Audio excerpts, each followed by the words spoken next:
Good morning everyone. UPSC civil service test series 2021 के लिए ये हमारा सेट नंबर 54 है। 54 नंबर सेट है।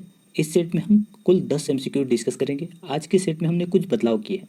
आज के सेट में हम प्रीलिम्स के साथ साथ मेंस के लिए भी कुछ टॉपिक इंक्लूड करेंगे। हम हर क्वेश्चन से प्रयास करेंगे 2-3 टॉपिक ही सही, लेकिन मेंस के लिए कुछ अब्स्ट्रैक्ट करें, उससे कुछ निकालें मेंस के लिए, ताकि हम उसका उपयोग मेंस में कर सकें। तो आज के सेट में कुछ करंट अफेयर मिलेंगे आपको, कुछ जीएस के, कुछ स्टैटिक पार्ट से मिलेंगे आपको। तो चलिए आज का क्वेश्चन देखते हैं और ये कोशिश करेंगे कि ज़्यादा से बेहतर सही कर पाएँ, ज़्यादा से ज़्यादा सही कर पाएँ। आप प्रयास कीजिएगा कि आप 5 से प्लस ही रहें, उसके नीचे ना रहें। उम्मीद है आप सभी लोगों ने वैक्सीन लेना शुरू कर दिया होगा। अगर आपके घर में कोई भी बुजुर्ग व्यक्ति है तो उनको पहले वैक्सीन दिलवाएं, फिर अपने जाके लें। चलिए आज का पहला क्वेश्चन देखते हैं। पहला क्वेश्चन है चुनावी बांड से संबंधित। चुनावी बांड के संबंध में निम्नलिखित कथन पर विचार कीजिए। कथन एक दिया हुआ है, केवल वे राजनीतिक दल ही चुनाव बांड प्राप्त करने के योग्य हैं जिन्हें बीते आम चुनाव में कम से कम 1% मत प्राप्त हुआ है। दो कथन कह रहा है कि भारतीय स्टेट बैंक चुनावी बांड को जारी करने और भुनाने के लिए अधिकृत बैंक है। तो बताइए इनमें से कौन सा कथन सही है इलेक्टोरल बॉन्ड के संबंध में। उम्मीद है सभी लोगों ने आंसर लगा लिया होगा। इलेक्टोरल बॉन्ड के संबंध में देखें तो दोनों कथन बिल्कुल सही है। अब इसके बारे में हम थोड़ा सा डिटेल देख लेते हैं। देखिए मेंस में अगर आपसे पूछा जाएगा इसके बारे में तो आप कैसे बता सकते हैं। देखिए इसमें क्या हो रहा है कि अगर आप बॉन्ड किसी मतलब पार्टी के नाम से आप दे रहे हैं तो आपका नाम डिस्क्लोज नहीं होगा। इससे क्या होगा, मतलब राजनेताओं का और कॉरपोरेट घरानों का आपस में गाठजोड़ नहीं हो पाएगा, मिलकर करप्शन नहीं कर पाएंगे। इससे बेनिफिट हुआ, ट्रांसपेरेंसी आई। दूसरा चीज़ देखें तो इससे और भी बेहतरीन है। क्यों? क्योंकि इसकी वजह से क्रिमिनलाइजेशन मतलब अपराधीकरण नहीं हो रहा है किसका, राजनीति का। और दूसरा चीज़ यहाँ पे देखें तो 15 दिन का जो टाइमलाइन दे दिया गया है, इससे क्या होगा, हमारी अर्थव्यवस्था पे कोई प्रभाव नहीं पड़ेगा। ऐसा नहीं होगा कि वर्ष भर ये लोग पैसे लेन देन करते रहें। कुछ निश्चित डेट फिक्स कर दिए गए हैं, उसी डेट के अकॉर्डिंग चलता रहेगा। अब दूसरा चीज़ यहाँ पे देखते हैं, इलेक्टोरल बॉन्ड को कितने कैटेगरी में डिवाइड किया गया है, कितने कैटेगरी में आप प्राप्त कर सकते हैं उनके गुणक के रूप में। देखिए अगर आपसे पूछा जाए कि 5 कैटेगरी है तो बिल्कुल सही है। 5 कैटेगरी में आप 1000 रुपये ले लीजिए। 1000 को 10 से 5 बार गुणा कर दीजिए, 1 करोड़ आ जाएगा। सिंपल सी बात है। पहली बार अगर 1000 को 10 से गुणा करेंगे तो कितना हो जाएगा, 10,000 हो जाएगा। फिर 10,000 को 10 से गुणा करेंगे 1 लाख रुपये हो जाएगा। फिर 1 लाख को अगर 10 से गुणा करेंगे 10 लाख रुपये हो जाएगा। फिर 10 लाख को 10 से गुणा करेंगे तो कितना होगा, 1 करोड़ हो जाएगा। तो उम्मीद है आपको ये समझ में आ गया होगा। 5 कैटेगरी में डिवाइड किया गया, 10 से गुणा करना है, फिर आसानी से निकल जाएगा। फिर इन देखिए अगर आपसे कोई पूछे कि 200 रुपये का बॉन्ड जारी किया जा सकता है तो बिल्कुल गलत है, नहीं किया जा सकता। 1500 दे दिया जाए तो भी नहीं हो सकता, 1500 का भी नहीं हो सकता। केवल 1000, 10,000, 1 लाख, 10 लाख, 1 करोड़ इन्हीं कैटेगरी में जारी किया जा सकता है। इसके नीचे इससे ज़्यादा या कम का नहीं। अब 10 ले लीजिए, 1 करोड़ हो जाएगा, या फिर 1 करोड़ का एक ही ले लीजिए, ऐसे भी चल सकता है। 10 करोड़ देना चाहते 10 1 करोड़ का ले लीजिए, ऐसे आप दे सकते हैं। लेकिन आप बीच में कोई और अमाउंट चाहिए तो नहीं हो पाएगा। दूसरा चीज़ देखें तो भारतीय स्टेट बैंक इन बांडों को जारी करने और भुनाने के लिए अधिकृत बैंक है। तो आप इसका नाम याद रखिएगा। 15 दिन के लिए ये वैध रहते हैं। कौन से, ये बॉन्ड। अगर 15 दिन में वो पार्टी नहीं भुना पाई तो ये क्या होगा, डिफ़ॉल्ट कर जाएगा, मतलब गवर्नमेंट के पास इसके पैसे चले जाएंगे। दूसरा चीज़ देखें तो यह बांड एक पंजीकृत राजनीतिक पार्टी के ही खाते में प्रतिदेय होगा। मतलब अगर आप व्यक्तिगत रूप से खड़े होते हैं और आप चाहें बॉन्ड, आपको इलेक्टोरल बॉन्ड मिल जाए तो आपको नहीं मिलने वाला है। क्यों? क्योंकि ये केवल एक पार्टी को ही मिलता है और मतलब स्वतंत्र व्यक्ति को नहीं मिलता है। तो आप ज़रा सोचिए कि अगर कोई व्यक्ति व्यक्तिगत रूप से राजनीति में आना चाहे, उसको वित्तीय समर्थन नहीं मिलेगा, तो इसके लिए कोई अल्टरनेट होना चाहिए। तो आप सुझा सकते हैं, अगर आपको लगे कुछ अच्छा कि क्या किया जाना चाहिए, अगर कोई व्यक्तिगत रूप से पॉलिटिक्स में आना चाहता है और उसको वित्तीय समर्थन आम जनता देना चाहती है तो क्या किया जाना चाहिए।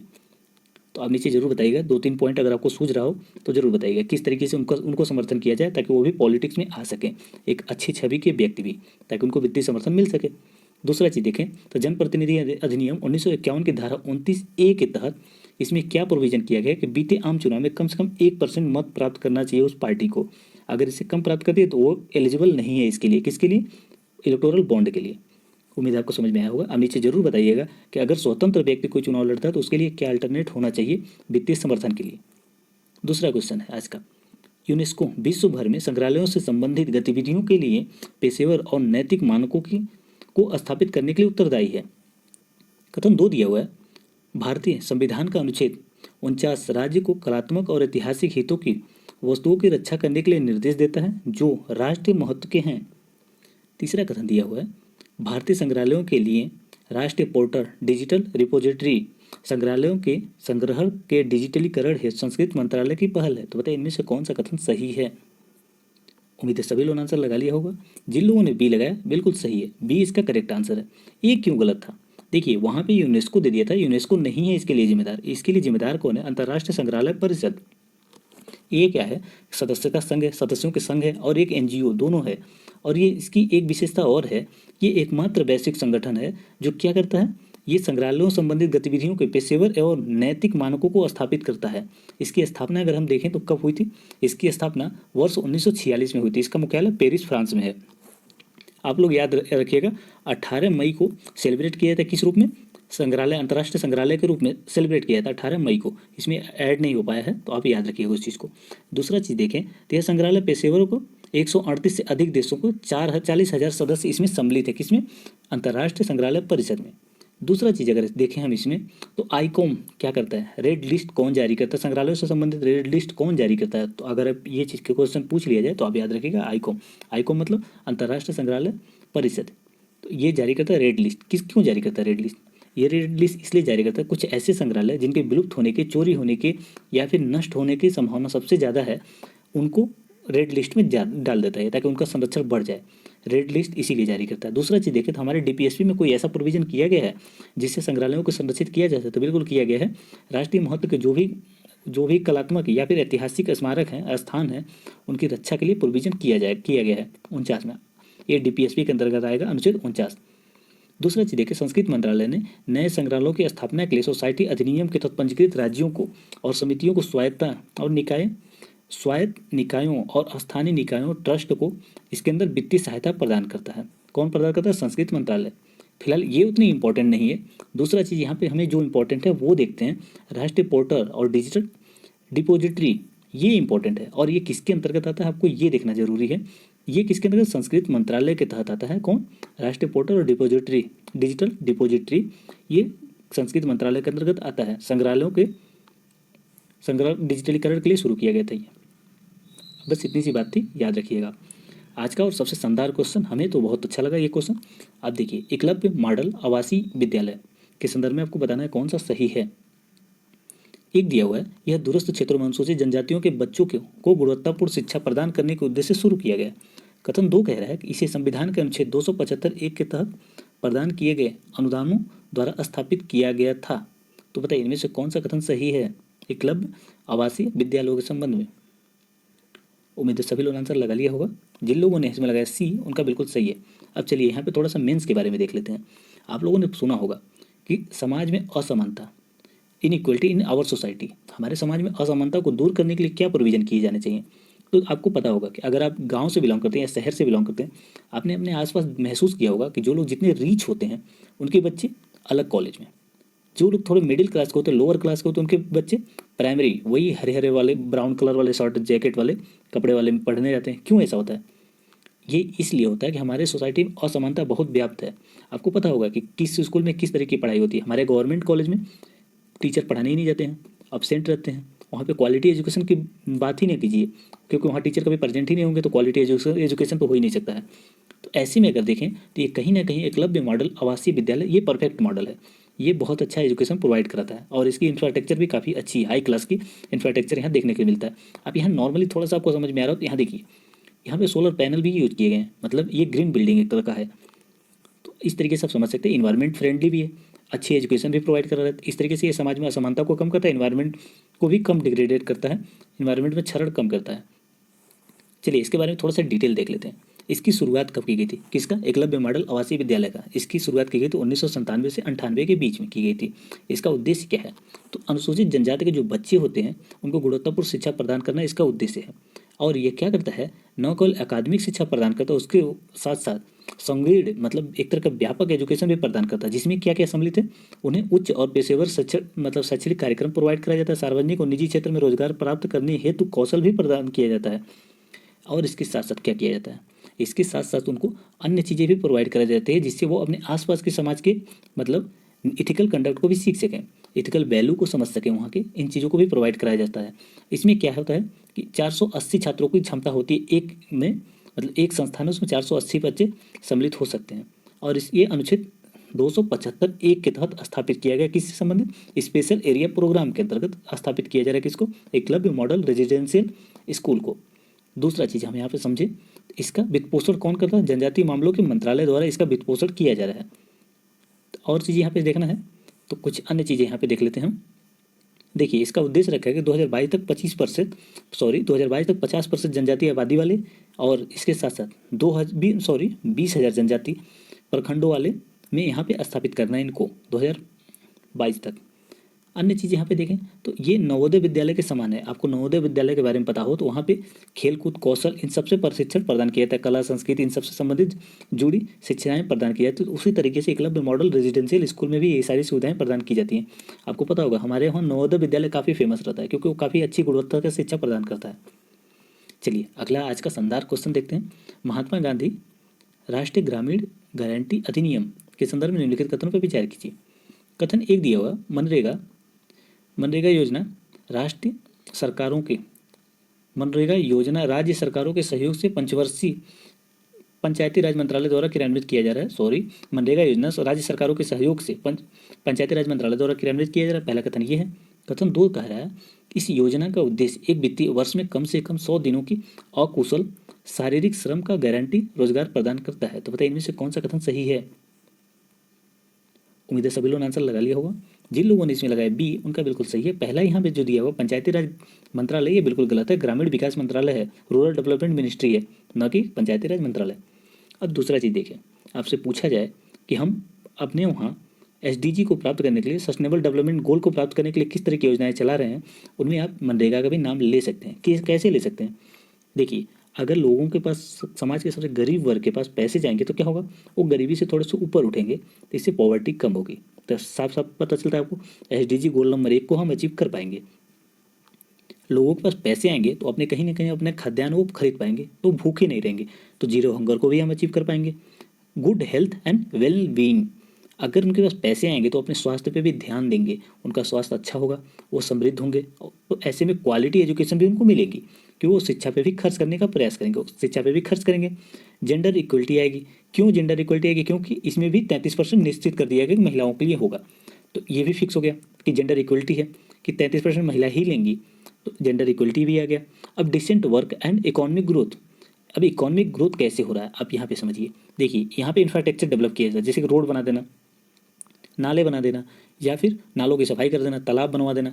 इससे क्या होगा, इससे भी तो कहीं ना कहीं इंफ्रास्ट्रक्चर है। अब मान लीजिए तालाब बनवा दिए तो वहाँ पे जो भी बारिश होगा तो जो जल होगा वो इकट्ठा होगा, तो ग्राउंड वाटर रिचार्ज होगा। ऐसे भी हो गया, सड़क बन गया तो कहीं ना कहीं कृषि और ग्रोथ करेगी। तो ये कहीं ना कहीं बढ़िया काम भी मिल रहा है इनको, हार्मफुल तो है नहीं, और साथ साथ आर्थिक विकास भी हो रहा है। Industrial and innovation and infrastructure, तो यहाँ पे इंफ्रास्ट्रक्चर की बात किया गया है, तो इंफ्रास्ट्रक्चर तो डेवलप कर ही रहे हैं हम। अब रेड्यूस इनइक्वलिटी, अगर लोगों को काम नहीं मिलता तो बेरोजगार हो जाते हैं, धीरे धीरे वो गरीबी के जाल में फंसते चले जाते हैं, उनकी स्थिति धीरे धीरे गिरती चली जाती है। तो उनकी स्थिति भी इंप्रूव होगी, तो इसलिए हम गोल नंबर 10 को भी अचीव कर पाएंगे। ये सारे गोल को आप चाहें तो नोट कर सकते हैं, अदरवाइज आप बस वैसे ही याद रखिएगा।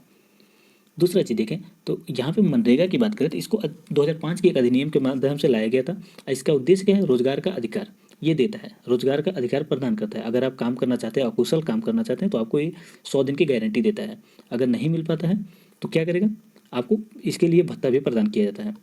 लेकिन 365 दिन में आपको 100 दिन का रोजगार इसमें मिलता ही मिलता है, और ये ग्रामीण विकास मंत्रालय के अंतर्गत कार्य करता है। इसलिए पहला कहाँ था, वहाँ दिया हुआ था पंचायती राज मंत्रालय, जो कि गलत था, ग्रामीण विकास मंत्रालय है। दूसरा चीज़ देखें, इस कार्यक्रम के अंतर्गत अकुशल श्रमिकों जो वयस्क हो, यानी एक बच्चे हों, 18 साल से कम है तो उनको नहीं मिलेगा।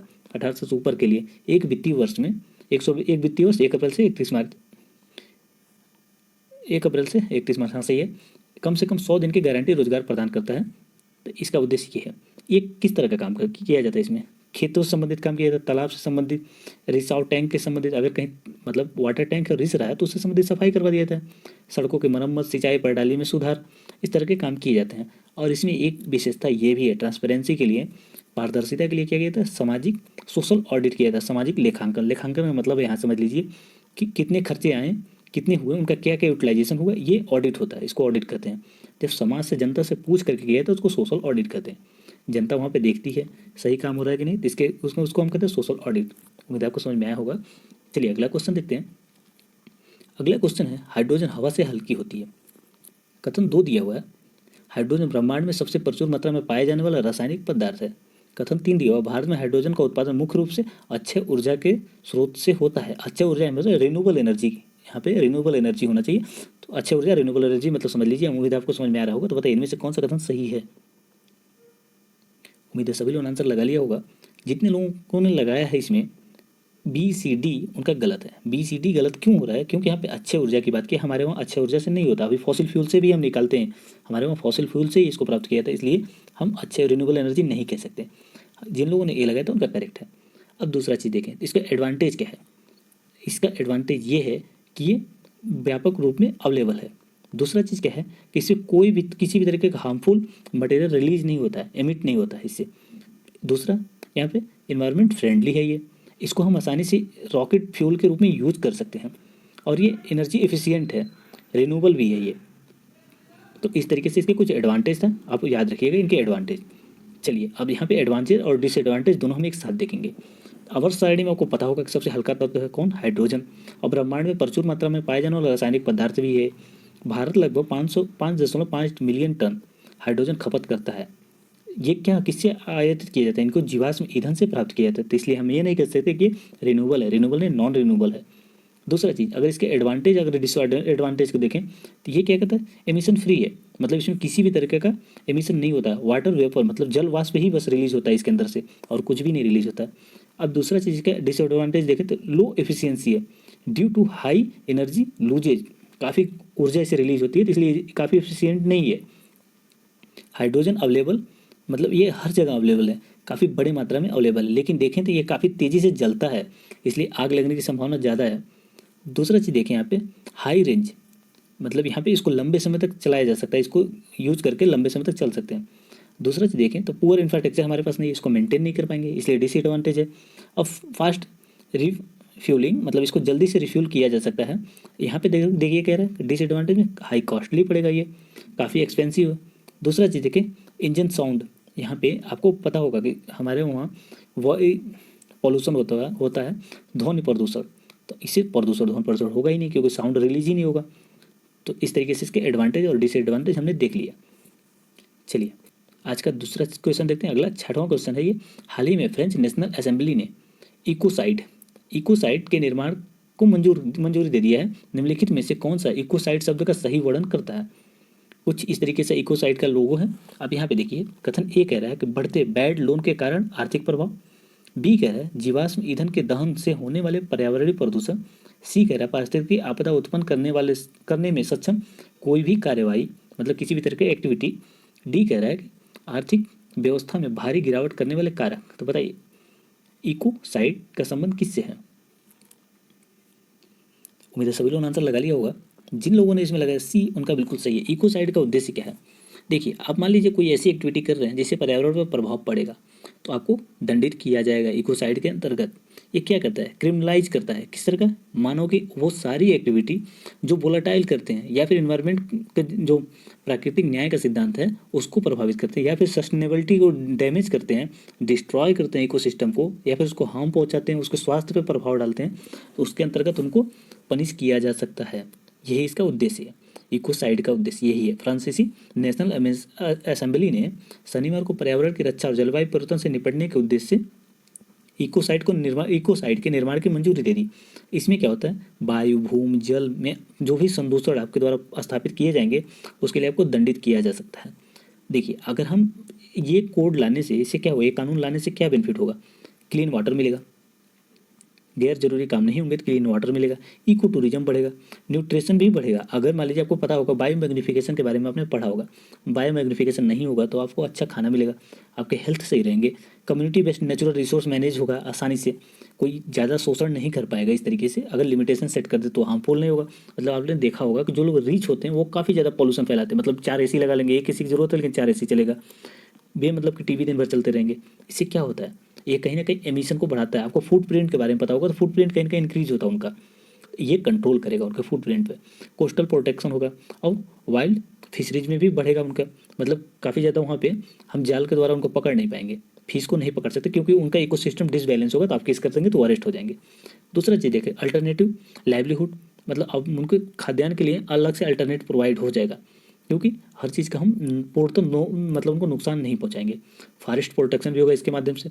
Reproduction of health, reproductive of health, इसमें मतलब स्वास्थ्य के लिए अच्छे खासे प्रोविजन होंगे। चलिए अब आगे देखिए, यहाँ पे गवर्नमेंट भी बहुत सारे काम करेगी। सस्टेनेबल एग्रीकल्चर होगा, वाटर ट्रीटमेंट भी बढ़िया होगा, मतलब वाटर पॉल्यूशन नहीं होगा। उद्योग उसको कचरे को डायरेक्ट जल में नहीं डाल पाएंगे क्योंकि ये कोड आ गया है। चलिए, उम्मीद है आपको समझ में आया होगा। यहाँ पे इकोसाइड के बारे में, इकोसाइड के बारे में बस अब याद रखिएगा, पूछ लेगा यूपीएससी तो वहाँ पे आप आसानी से सॉल्व कर पाइएगा। वहाँ पे गड़बड़ होगा तो आपको अफसोस होगा, क्योंकि यहाँ पे हमने प्रैक्टिस कर लिया है। कभी कभी समाचारों में चर्चित डेटा स्क्रैपिंग, अभी स्क्रैपिंग पॉलिसी आई है गवर्नमेंट की, उसके बारे में हम जल्दी ही पढ़ेंगे। नीति आयोग के जब कार्यक्रम देखेंगे तो वहाँ पे मिलेगा आपको स्क्रैपिंग पॉलिसी। अब यहाँ पे बताइए डेटा स्क्रैपिंग शब्द का सही अर्थ है क्या है। कथन एक दिया है, वेबसाइट से डेटा हटाने की प्रक्रिया। बी दिया है, वेबसाइट से डेटा एक्सेस को प्रतिबंधित करना। सी दिया है, वेबसाइट से डेटा प्राप्त करने की प्रक्रिया। और यहाँ पे डी दिया है, वेबसाइट पर मूल डेटा सामग्री को संशोधित करना। तो बताइए डेटा स्क्रैपिंग का सही अर्थ क्या है। उम्मीद है सभी लोगों ने आंसर लगा लिया होगा। जिन लोगों ने इसमें लगा है वेबसाइट से डेटा प्राप्त करने की प्रक्रिया, तो बिल्कुल सही है। आप लोगों ने गूगल फोटो देखा होगा। गूगल फोटो में क्या करते हैं, अब जो फोटो खींचते हैं वो गूगल फोटो में जाकर अपडेट हो जाता है, और जैसे आप फ़ोन चेंज करते हैं तो सारे फोटो आपको प्राप्त हो जाते हैं। कुछ इसी तरीके से डेटा स्क्रैपिंग भी काम करता है। मान लीजिए आप MS एक्सेल अगर आप यूज़ करते हो, MS एक्सेल में क्या होता है, आपके सारे जीमेल गूगल ड्रॉप में या फिर अन्य कई सारे हैं जो आपको क्लाउड प्रोवाइड कराते हैं, तो वहाँ पे अपलोड हो जाता है। अब जरूरत पड़े तो फिर से उसको एक्सेस कर पाते हैं। तो इसी चीज़ को कहते हैं डेटा स्क्रैपिंग। आप कहीं भी किसी भी वेबसाइट से डेटा प्राप्त करते हैं तो उसको डेटा स्क्रैपिंग कहते हैं। तो बस इस तरीके से आप समझ सकते हैं, वो सारे डेटा जो क्लाउड पे स्टोर हैं उनको आप फिर से दोबारा प्राप्त करते हैं तो उसको कहते हैं स्क्रैपिंग। यहाँ पे काफ़ी अच्छा दिया हुआ है, यहाँ पे वेबसाइट देखिए एक है, फिर स्क्रैप कर करके डेटा प्राप्त कर लिया, चाहे वो XML हो, XLS हो, मतलब ये सारे नाम जरूरत नहीं है, छोड़िए इसको, बस इसी को कहते हैं डेटा स्क्रैपिंग। आप वेबसाइट से डेटा प्राप्त करते हैं उस चीज़ को। चलिए अगला क्वेश्चन है, आपूर्ति श्रृंखला लचीला पहल, सप्लाई चेन रिजिलियंट इनिशिएटिव के संबंध में निम्नलिखित कथनों पर विचार कीजिए। यह पहल, पहला कथन ये दिया हुआ है, यह पहल भारत और प्रशांत क्षेत्र में आपूर्ति श्रृंखला लचीलापन हासिल करने के लिए भारत, जापान और ऑस्ट्रेलिया की पहल है। कथन 2 दिया हुआ है, इसका उद्देश्य वस्तुओं और सेवाओं की आपूर्ति के लिए चीन पर निर्भरता कम करना है। तो बताइए इनमें से कौन सा कथन सही है। उम्मीद है सभी लोगों ने आंसर लगा लिया होगा।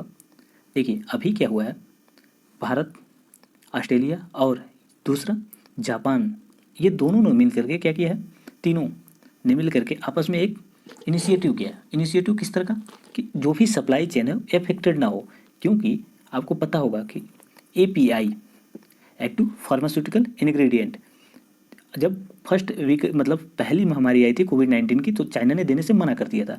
अब ऐसे में क्या होता, मेडिसिन हम प्रोवाइड नहीं कर पाते, मैन्युफैक्चरिंग नहीं कर पाते, क्योंकि ये मेन मटेरियल, रॉ मटेरियल होता है कौन सा, API। तो ऐसे में क्या हुआ, जरूरत पड़ा एक ऐसी संरचना विकसित करने की। देखिए क्या होता है, दो देश हैं, कोई भी चीज़ इम्पोर्ट एक्सपोर्ट करते हैं तो दोनों के बीच एक संरचना पूरी अच्छे से विकसित हो चुकी है, मतलब हर प्रोडक्ट आसानी से यहाँ डिलीवर हो जाता है, इसका प्रोडक्ट यहाँ डिलीवर हो जाता है A B का। लेकिन अब अचानक A देना बंद कर दे तो अब दूसरे देश से तुरंत नहीं मंगा सकते हैं, क्योंकि काफ़ी लंबी जाल बिछानी पड़ती है इसके लिए, ट्रक जरूरत होती है, उसको फिर से लोड करने की, अपलोड करने की जरूरत है, काफ़ी लंबी संरचना होती है। तो इसी को सॉल्व करने के लिए, चाइना से डिपेंडेंसी कम करने के लिए ये क्या किया गया, सप्लाई चेन रिजिलियंट इनिशिएटिव लाया गया है, ताकि कभी भी कोई और देश देने से मना कर दे तो ये आपस में संरचना लेकर के आपूर्ति कर पाए।